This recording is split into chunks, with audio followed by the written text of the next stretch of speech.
Թեև պետական պարտքի կառավարելիությունը մեր ընդդիմախոսների սիրելի եւ հաճախ հնչեղորեն մեջբերվող թեմաներից է, եւ աչքի ընկնել ցանկացողները, որոնք այլ ասելիք չունեն, հենց այս թեմայից են խոսում, այնուամենայնիվ մենք գերադասում ենք իրականությունը դիտարկել ոչ թե վերտառություններով, այլ թվերով եւ փաստերով։ Իսկ փաստերը հստակ են։ Մեր պարտքային քաղաքականությունը կայուն է, կանխատեսելի եւ պատասխանատու։ Հաճախ կարդում եմ այն մասին, որ 2018 թվականից ի վեր մեր պետական պարտքը կրկնապատկվել է։ Ստիպված եմ կրկնել, որ պարտքն ուղղվում է մեր պետության տնտեսական պոտենցիալի բարձրացմանը, այսինքն հայաստանցիների հարստանալու եւ իրենց բարեկեցության բարձրացման հնարավորություններն ընդլայնելու ուղղությամբ։ Այս հիմնավորումը կարող է վերացական թվալ, ուստի պարզ օրինակ կբերեմ։ Ցանկացած մարդ, ով պարտք է վերցնում, անկախ նպատակից հույս ունի, որ ապագայում ունենալու է ավելի մեծ հնարավորություններ այդ պարտքը մարելու համար։ Կախված նրանից, թե այդ պարտքով ինչպիսի ծախսեր են արվում, կարելի է գնահատել ապագա եկամուտների վրա դրանց հավանական ազդեցությունը։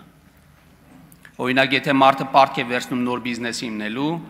եղած բիզնեսը ընդլայնելու, նոր պահանջված մասնագիտություն սովորելու կամ նույնիսկ հոգնածությունը հաղթահարելու նպատակով հանգստի մեկնելու համար, ապա կարելի է ենթադրել, որ ապագայում նրա եկամտային հնարավորությունների աճի հավանականությունը ավելի մեծ է, քան եթե պարտքով փող է վերցնում մեկ այլ պարտք մարելու, նոր տարին տոնելու կամ ցանկացած այլ ծախսի համար, որը չունի որևէ երկարաժամկետ կամ միջնաժամկետ ազդեցություն։ Արդեն իսկ նշեցի, թե պետության պոտենցիալի բարձրացման ուղղված պարտքն ինչ նշանակությամբ է կիրառվում։ Հիմա եկեք հասկանանք, թե ինչպիսին է պատկերը Հայաստանի կրկնապատկված պարտքի պայմաններում, որն ի դեպ ոչ թե կրկնապատկվել է կամ ավելացել 100%-ով, այլ 80%-ով։ Եվ այսպես, վերջին 7 տարիներին մենք անգամ ենք ավելացրել եկամուտները, այդ թվում պարտք ներգրավելու շնորհիվ, որ եթե որոշեինք 26 թվականին վերադառնալ 18 թվականների ծախսի մակարդակին, այդ ամբողջ պարտքը կկարողանայինք մարել ընդամենը 1.5 տարում։ Այդ խնայած գումարով կկարողանայինք 1.5 տարում պարտքը մարել։ Իսկ ինչու այդպես չենք անում, որովհետև այս ընթացքում մեր կարիքները եւ ամբիցիաները էապես փոխվել են։ Եթե մի պահ պատկերացնենք, որ որոշել ենք 1.5 տարում փակել 2018 թվականից հետո վերցրած պարտքը եւ վերադառնում ենք 18 թվականի ծախսերի մակարդակին, ապա մենք պետք է ստիպված լինենք մեր բոլոր ծախսերը կրճատենք 58%-ով։ Եթե վերադառնանք 18 թվականի ծախսի մակարդակին, ստիպված պետք է լինենք պաշտպանության ծախսերը կրճատել 429 միլիարդ դրամով կամ շուրջ 65%-ով։ Կրթության ծախսերը 178 միլիարդ դրամով կամ 60%-ով։ Սոցիալական ծախսերը 489 միլիարդ դրամով կամ 54%-ով։ Տնտեսական զարգացման ուղղվող ծախսերը 117 միլիարդ դրամով կամ 50%-ով։ Հիմա ինքներդ որոշեք, մեր պարտքը կառավարելի է եւ արդյոք պետք է այն հենց հիմա վերադարձնել 2018 թվականի մակարդակին։ Կառավարության պարտքի պորտֆելի ռիսկերի կառավարման տեսանկյունից կարևոր նշանակություն ունի դրամային պարտքի կշռի ավելացումը։ Եվ եթե 2018 թվականի տարեվերջին դրամային պարտքի մասնաբաժինը կառավարության պարտքի կառուցվածքում կազմում էր ընդամենը 19%,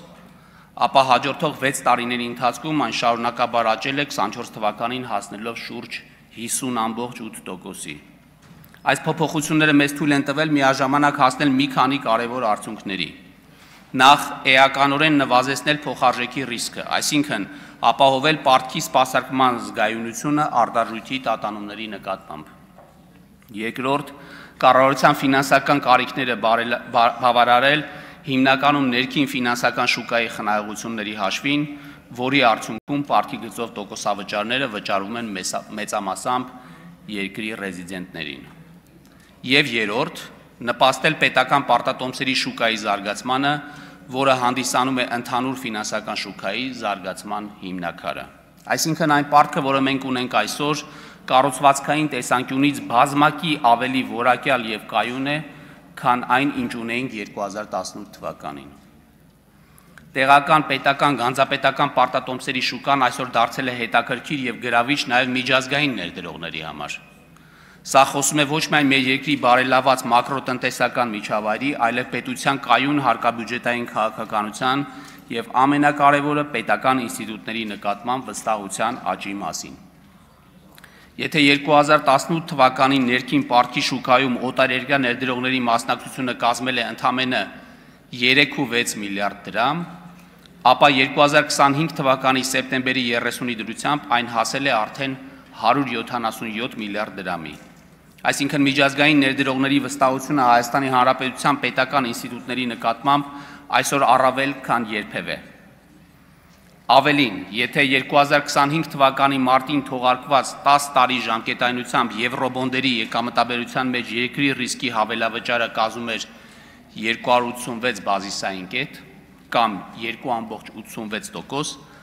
ապա օգոստոսի 8-ի Վաշինգտոնյան հռչակագրի ստորագրումից հետո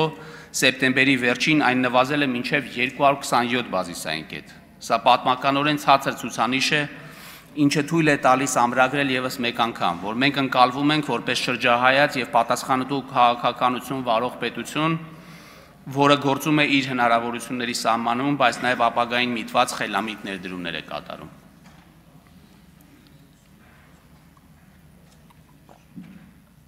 Հարգելի գործընկերներ, սիրելի քաղաքացիներ, այս տարիների ընթացքում մեր հարկային քաղաքականության առանցքում եղել է պարզ սկզբունք։ Ապահովել արդար, կանխատեսելի եւ ներդրումների համար բարեկամ միջավայր։ Մեզ համար կարևոր է, որ յուրաքանչյուր ներդրող տեղական թե օտարերկրյա իմանա, այս երկրում կան հստակ կանոններ եւ այդ կանոնները չեն կարող փոխվել քամու ուղղությամբ։ Անցած 5 տարիներին կառավարության հարկային քաղաքականությունն ուղղված է եղել մի կողմից գործարար եւ ներդրումային միջավայրի բարելավմանը, մյուս կողմից ներքին ռեսուրսների հաշվին հարկաբյուջետային կայունության ապահովմանը։ Կառավարության ծրագրով ամրագրված 25% հարկեր հնաց ցուցանիշի ապահովմանը։ Նշված խնդիրների լուծման նպատակով հարկային օրենսդրության մեջ կատարվել են հետևյալ համակարգային փոփոխությունները։ Վերանայվել է հանքարդյունաբերության ոլորտի հարկման ռոյալթիների համակարգը։ Արդյունքում ներդրվել է ընկերությունների բարձր շահութաբերության պայմաններում ռոյալթիի հաշվարկման լրացուցիչ բաղադրիչ, որը հնարավորություն է ընձեռնել միջազգային շուկաներում մետաղների բարձր գների պայմաններում ապահովել պետական բյուջեի լրացուցիչ եկամուտներ։ Մասնավորապես 23-24 թվականների արդյունքներով ռոյալթիի լրացուցիչ բաղադրիչի գծով պետական բյուջեի եկամուտները կազմել են շուրջ 26 միլիարդ դրամ։ Երկու շարունակական փուլելով վերանայվել է ինտերնետ շահումով խաղերի համար կիրառվող պետական տուրքի համակարգը։ Արդյունքում էականորեն բարձրացվել է շահումով խաղերի ոլորտի հարկային բեռը։ Մասնավորապես 23-25 թվականների արդյունքներով պետական տուրքի գծով պետական բյուջեի լրացուցիչ եկամուտները կազմել են շուրջ 38 միլիարդ դրամ։ Շարունակաբար բարձրացվել են ակցիզային հարկի դրույքաչափերը։ Արդյունքում մի կողմից կրճատվել է վնասակար սպառումը, դրանով նպաստելով առողջ ապրելակերպի զարգացմանը, մյուս կողմից պետական բյուջեն յուրաքանչյուր տարի ստացել է շուրջ 11 միլիարդ հավելյալ հարկային եկամուտներ։ Ներդրվել եւ շարունակաբար բարելավում է ֆիզիկական անձանց եկամուտների հայտարարագրման համակարգը։ Արդյունքում կարևոր քայլ է կատարվել ֆիզիկական անձանց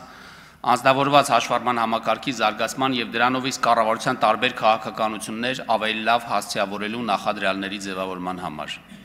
Միևնույն ժամանակ հայտարարագրման համակարգի միջոցով ներդրվել է աշխարհում լայնորեն կիրառվող սոցիալական կրեդիտների համակարգը, որը արդյունավետ գործիք է մեր քաղաքացիների կողմից կրթության եւ առողջապահության ոլորտներում կատարված ծախսերը հասցեական ձևով համաֆինանսավորելու ուղղությամբ։ Մասնավորապես 2025 թվականի նոյեմբերի 3-ի դրությամբ սոցիալական ծախսերից օգտվել են շուրջ 60,000 հայտարարատու ֆիզիկական անձինք եւ հետ են ստացել շուրջ 5 միլիարդ դրամ գումար։ Մեկ հայտարարատուին բաժին ընկնող սոցիալական ծախսի գումարը կազմել է շուրջ 83,000 դրամ։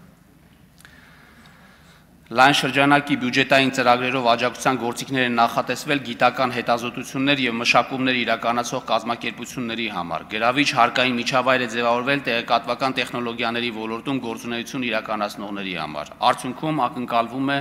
որ նշված ոլորտներում նկատվելու է լրացուցիչ տնտեսական ակտիվություն, ստեղծվելու են նոր աշխատատեղեր, մեր երկիրն ամրապնդելու իր դիրքերը տեխնոլոգիական աշխարհում։ Վերանայվել է շրջանառության հարկի համակարգը։ Արդյունքում շրջանառության հարկի գծով հարկային բեռը վերաբաշխվել է ավելի արդարացի ձևով, քանի որ ձեռքբերումները փաստաթղթերով հիմնավորող վճարողների համար հարկային բեռը նվազել է, իսկ ձեռքբերումները փաստաթղթերով չհիմնավորող հարկվճարողների համար բարձրացել։ Այսպես,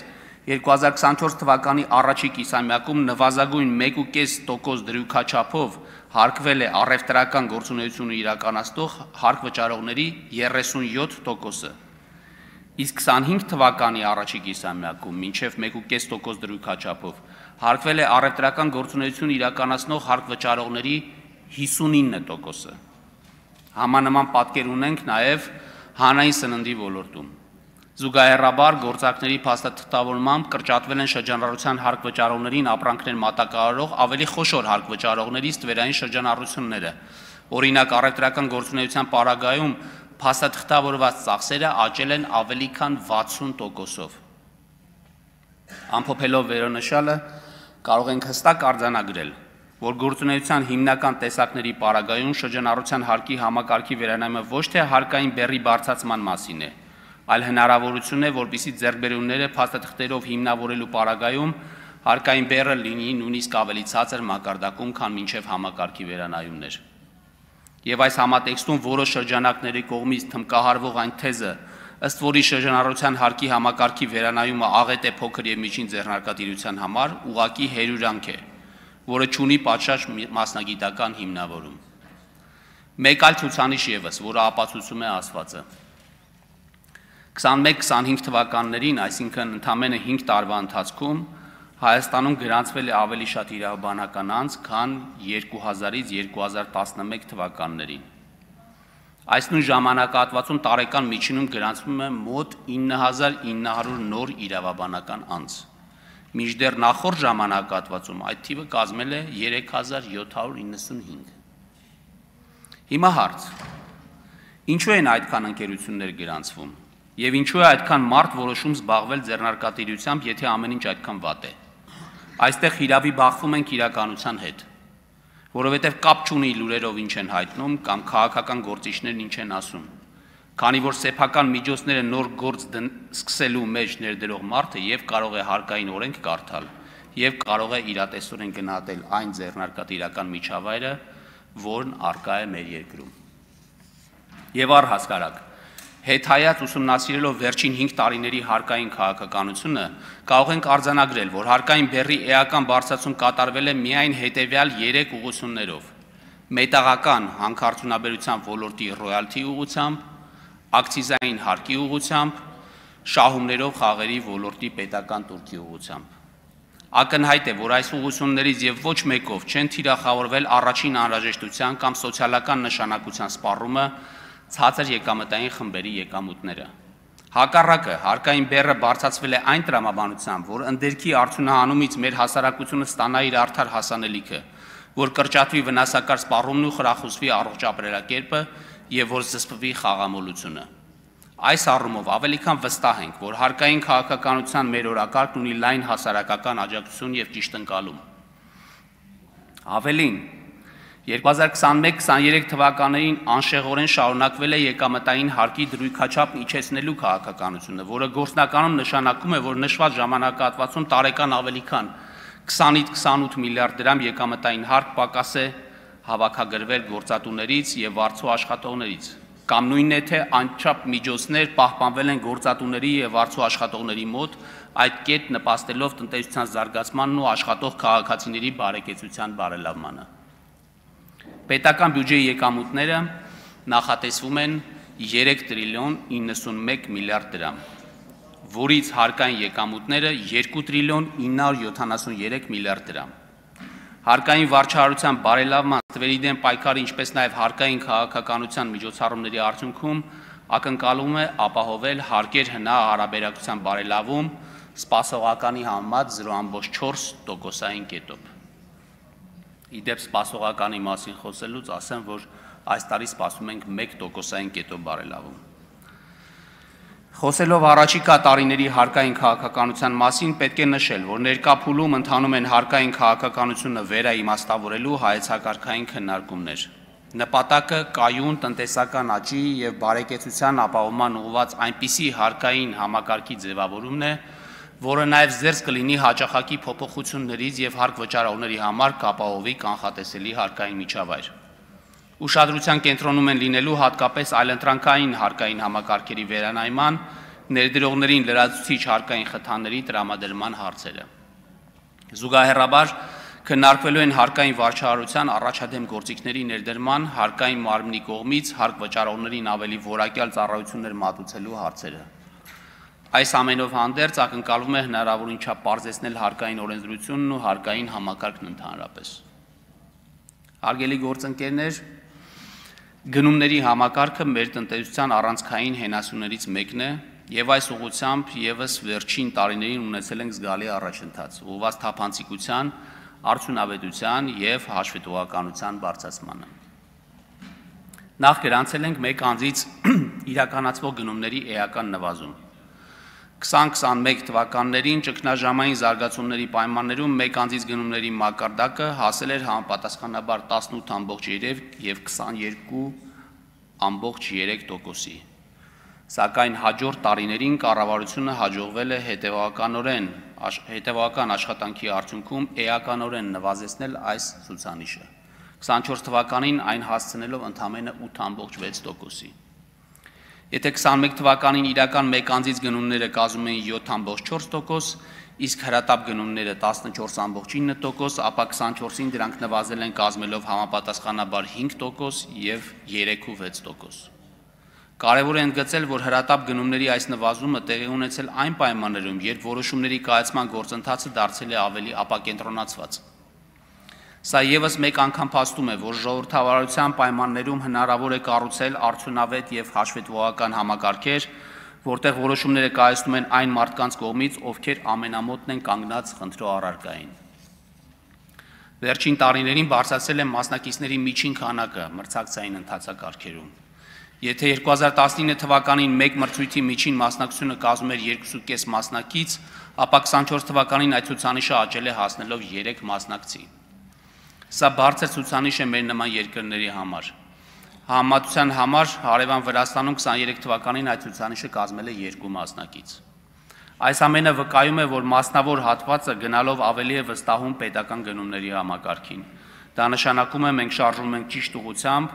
համակարգը դառնում է ավելի բաց, կանխատեսելի եւ հավասար հնարավորություններ է ապահովում բոլորի համար։ Էական են գծել նաև այն, որ մենք աննախադեպ թափանցիկություն ենք հաղորդել գնումների գործընթացին։ 21 թվականը կարելի է համարել շրջադարձային տարեթիվ պետական գնումների համակարգում։ Հայաստանն իրականացրեց թռիչքային քայլ դեպի թափանցիկություն, օրենսդրորեն ամրագրելով ոչ միայն մրցույթին մասնակցած եւ պարտված մասնակիցների, այլև քաղաքացիական հասարակության եւ լրագրողական համայնքի իրավունքը մասնակցելու պայմանագրերի կառավարմանը։ Այս մոտեցումը հնարավորություն տվեց, որ հանրային վերահսկողությունը պայմանագրերի կառավարման փուլում դառնա իրական։ Աշխատելով համայնքի եւ հասարակական կազմակերպությունների հետ կառավարությունը ել ավելի է պարզեցրել գործընթացները։ Արդեն իսկ կան գրանցված 15 կազմակերպություններ, որոնք գործուն մասնակցություն ունեն վերահսկողության գործում։ Այսօր կարող ենք ասել, հարկատուի գումարների նկատմամբ հանրային վերահսկողությունը այլևս ոչ թե նպատակ է, այլ իրականություն։ Հարգելի գործընկերներ, պետական բյուջեի ծախսերը նախատեսվում են 3 տրիլիոն 628 միլիարդ դրամ, որից ընթացիկ ծախսերի գծով 2 տրիլիոն 924 միլիարդ դրամ, իսկ կապիտալ ծախսերի գծով 704 միլիարդ դրամ կամ համախառն ներքին արդյունքի 5.9%-ը։ Հաջորդ տարի կներդրվի անկանխիկ գործառնություններից համընդհանուր հետվերադարձի համակարգը։ Այն քաղաքացիները, ովքեր Հայաստանի Հանրապետության տարածքում անկանխիկ գործարքներ կկատարեն իրենց առքա քարտերով, յուրաքանչյուր ամիս իրենց գործարքների մասով կստանան 2% հետվերադարձ։ Իհարկե այստեղ առկա են որոշ սահմանափակումներ, օրինակ խաղային ոլորտի գործարքները եւ մի քանի այլ գործառնությունները դուրս կլինեն այս համակարգից, որոնց վերաբերյալ առավել մանրամասն դեռ կխոսենք։ Սա պիլոտային ծրագիր է, որի հիմնական նպատակն է ավելի մեծ խթան ստեղծել անկանխիկ գործառնությունների համար, ըստ էության 2%-ով էժանացնել անկանխիկ առևտուրը։ ինչպես նաև նպաստի ազգային վճարային համակարգի զարգացմանը։ Հույս ունենք ծրագիրը կհաջողի եւ հետագայում կկարողանանք այն ավելի գրավիչ դարձնել։ Սոցիալական պաշտպանությունը շարունակում է մնալ կառավարության քաղաքականության գերակա ուղղություններից մեկը։ Այս ոլորտի հատկացումները տարեցտարի զգալիորեն աճել են։ Եթե 21 թվականին սոցիալական պաշտպանությանը տրամադրվել է 620 միլիարդ դրամ, ապա 25 թվականին արդեն 905 միլիարդ դրամ, իսկ արդեն 26 թվականին նախատեսվում է հատկացնել 993 միլիարդ դրամ։ Այսպիսով 21-26 թվականների ընթացքում ոլորտի բյուջեն աճել է մոտ 60%-ով։ 2026 թվականի պետական բյուջեով առողջապահության ոլորտին նախատեսվում է հատկացնել շուրջ 211 միլիարդ դրամ, որը 21 թվականի 123 միլիարդ դրամի համեմատ աճել է 88 միլիարդ դրամով կամ 71%-ով։ 2026 թվականից քաղաքացիների համար առողջապահական ծառայությունների հասանելիության եւ մատչելիության ապահովման նպատակով ներդրվելու է առողջության համընդհանուր ապահովագրության համակարգը։ Այդ նպատակով 26 թվականին 25-ի համեմատ ծախսերն ավելացել են 44 միլիարդ դրամով կամ 26.6%-ով։ ԳԳՄՍ նախարարությանը նախատեսվում է հատկացնել 420 միլիարդ դրամ, որը 25 թվականի հաստատված բյուջեի մակարդակը գերազանցում է 57 միլիարդ դրամով, իսկ 21 թվականի փաստացի ծախսերը 245 միլիարդ դրամով։ Նախարարության գծով նախատեսված ծախսերը 26 թվականին կկազմեն հնա 3.5%-ը, 21 թվականի 2.5%-ի փոխարեն։ Նախարարության գծով 26 թվականի համար ծրագրավորված ծախսերում կրթության ոլորտի գծով հատկացումները կազմում են 353 միլիարդ դրամ, որը 21 թվականի ծախսերի մակարդակը գերազանցում է 216 միլիարդ դրամով։ Մասնավորապես հանրակրթության ոլորտի բարեփոխումների ներառյալ կառավարության ծրագրով նախատեսված ուսուցչական անձնակազմի ատեստավորման արդյունքում խրախուսման համակարգի ներդրման, ինչպես նաև այլ հավելավճարների տրամադրման նպատակով 26 թվականին նախատեսվում է հատկացնել 155 միլիարդ դրամ, 21 թվականի 100 միլիարդ դրամի դիմաց։ Նշված հատկացումների շրջանակներում ատեստավորման արդյունքում պայմանավորված մասնագիտական աճով աշխատավարձի բարձրացում կունենան 3406 ուսուցիչներ,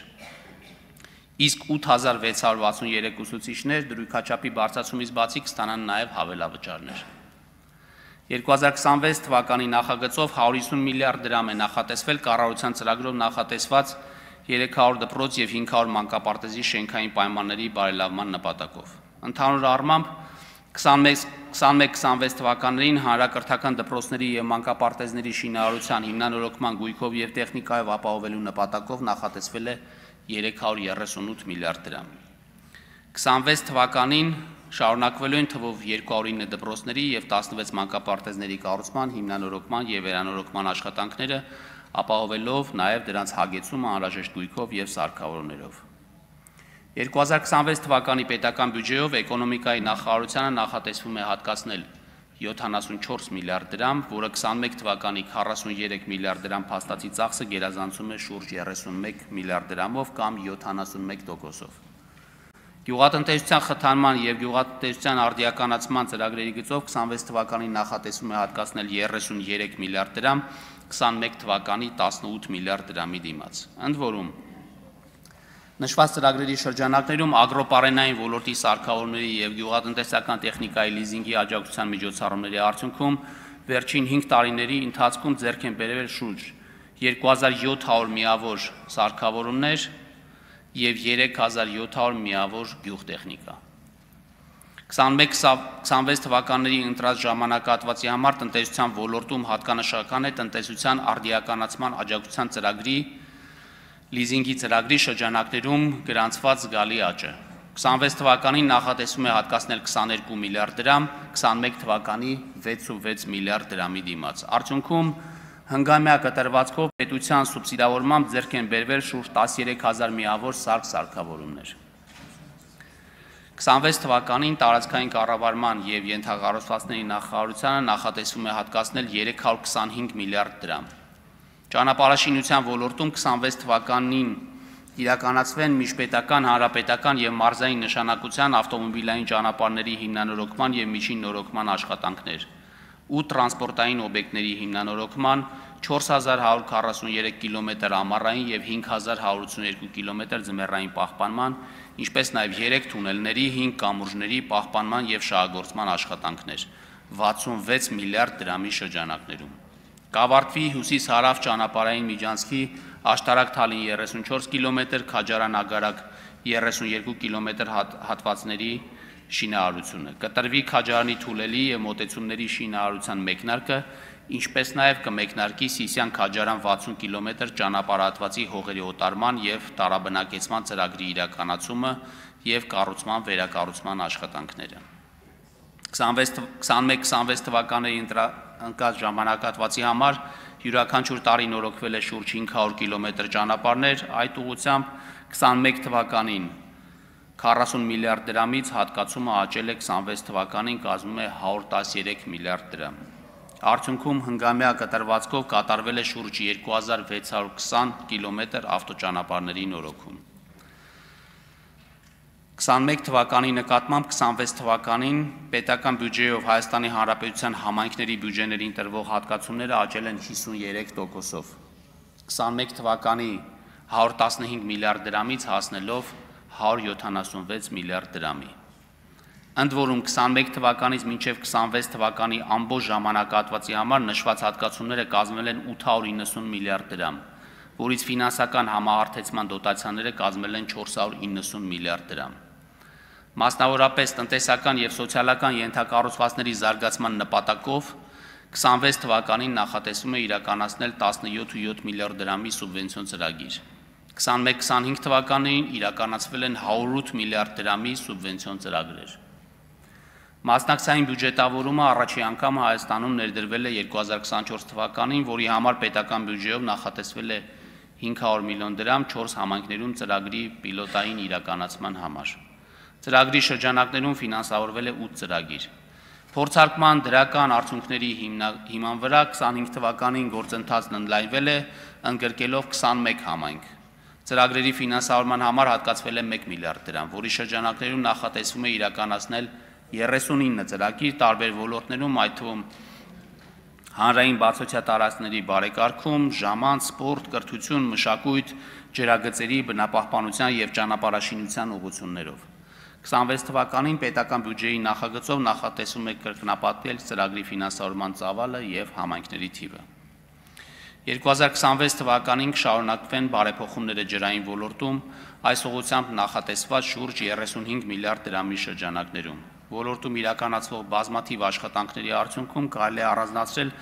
ընթացիկ տարում ավարտին հասցվող Վեդիի ջրամբարի կառուցման աշխատանքները։ Վեդիի 29 միլիոն մետր խորանարդ ընդհանուր ծավալով ջրամբարի կառուցումը կբարձրացնի Վեդիի շրջանի շուրջ 3200 հեկտար հողատարածքների ջրապահովման մակարդակը, իսկ ինքնահոս համակարգի անցնելու արդյունքում տարեկան կտնտեսվի շուրջ 19 միլիոն կիլովատժամ էլեկտրաէներգիա։ Հարգելի գործընկերներ, սիրելի քաղաքացիներ, ինչպես նշեցի, սա մեր հնգամյա ճանապարհի ամփոփիչ բյուջեն է, սակայն այն միաժամանակ նաև հաջորդ կառավարության գործունեության 2 տարիների ուղենիշային բյուջեն է, քանի որ առաջին անգամ բյուջեն ներկայացնում ենք 3 տարվա հորիզոնով,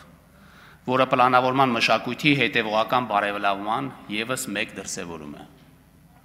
Այս բյուջեն մարդու մասին է, որպես պետության շարժիչ ուժի, ում աշխատանքի ստեղծարար անսպառ ներուժի և վստահության հիման վրա է կառուցվում մեր ապագան։ Մենք մեծացնում ենք ներդրումները կրթության, առողջապահության, սոցիալական պաշտպանության և ենթակառուցվածքների ոլորտներում։ Մեր երեխաների դպրոցներն ու մանկապարտեզները, մեր ճանապարհներն ու ջրամատակարարման համակարգերը պետք է լինեն այս բյուջեի ամենատեսանելի արդյունքները։ Այս ամենով հանդերձ, թեև մենք անշեղորեն բարելավում ենք մեր ցուցանիշները, Հայաստանի Հանրապետությունում աղքատության մակարդակը և գործազրկությունը շարունակում են բարձր մնալ։ Եթե գործազրկությունը կարողանայինք նվազեցնել 6.3%-ային կետով, այն նվազեցնելու միջազգայինորեն ընդունված 6% մակարդակին, դա կհանգեցներ ոչ միայն 85,000 մարդու աղքատության հաղթահարման, այլ նաև հնայի 4% աճի իր բոլոր հարակից էֆեկտներով։ Դրա համար ենք անընդհատ կրկնում, որ աղքատության հաղթահարման միակ ճանապարհը աշխատանքն է, որի իրականացման համար ներդրում ենք բոլոր ջանքերը։ Ներառական աճ ապահովելու համար Կարևոր է, որ ցածր եկամուտ ունեցող կամ աղքատ մարդիկ ունենան հավասար հնարավորություններ։ Հավասար հնարավորություններ ունեն թե կրթության, թե ենթակառուցվածքների հասանելիության եւ թե ֆինանսների հասանելիության առումով։ Հայաստանում ապրող յուրաքանչյուր մարդ պետք է ունենա ընտրություն ստեղծելու իր սեփական գործը կամ օգնելու ուրիշին իր գործը հաջողելու համար։ Այս նպատակով է, որ մենք ոչ թե գործարաններ ենք կառուցում, այլ ստեղծում ենք այնպիսի պայմաններ եւ միջավայր, որտեղ ցանկացած հայաստանցի կկարողանա իրացնել նոր բան ստեղծելու իր գաղափարները, այնպես ինչպես բոլորը, եւ մատնված չի լինի թշվառության կամ էլ ստիպված չի լինի նվազագույն աշխատանքով աշխատել որևէ մեկի գործարանում։ Ամփոփելով ելույթս ցանկանում եմ ընդգծել 2026 թվականի պետական բյուջեն մեր երկրի զարգացման ճանապարհային քարտեզն է։ Այն միավորում է աշխատանքը, ջանքը, ստեղծարարությունը, պատասխանատվությունը եւ հավատը վաղվա օրվա նկատմամբ։ Մենք կառուցում ենք մի Հայաստան, որտեղ աճը ոչ թե վերևից տեսանելի ցուցանիշ է, այլ յուրաքանչյուր քաղաքացու բարեկեցություն, որտեղ հնարավորությունները ընդլայնվում են, իսկ վստահությունը ամրանում։ Այս ամենով հանդերձ մեր նպատակն իհարկե նաև այն է, որ այս հաջող պատմությունը շարունակվի եւ դառնա զարգացման ուղի։ Ոչ թե մեկ շրջափուլի ձեռքբերում, այլ մեր պետության կայուն ընթացքի պատմություն։ Եվ հենց այդ պատճառով էլ 2026 թվականի բյուջեն վերջինը մեր կառավարության այս ժամկետում միաժամանակ ավարտ չէ, այլ սկիզբ նոր հնարավորությունների համար, որոնք իրագործելի են խաղաղության եւ վստահության անխախտելի պայմաններում։ Շնորհակալություն։ Չմոռանաք հավանել տեսանյութը եւ բաժանորդագրվել Civic AM-ի YouTube-յան էջին։